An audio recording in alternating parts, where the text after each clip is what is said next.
В Москве прошла ежегодная встреча председателя Совета Федерации Валентины Матвиенко с работниками социальной сферы на селе. Участники встречи, врачи, учителя, работники культуры подробно изложили свои проблемы и попросили оказать содействие в их решении. От Якутии с докладом выступила Софья Александрова, главный врач Амгинской улусной больницы. Она представила проект, способствующий улучшению медицинской помощи в отдаленных районах.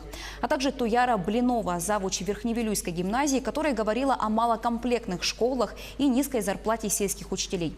Еще одного якутянина, врача-терапевта Нюрбинской центральной больницы Николая Николаева наградили грамотой Совета Федерации за безупречную полувековую работу. Эта награда не только моя награда. Это награда моих коллег, моих работников, где я с ними работал на протяжении этих долгих лет. И еще это награда моего руководства района. Это районное руководство нам помогает, сельским врачам помогает. Это хорошо.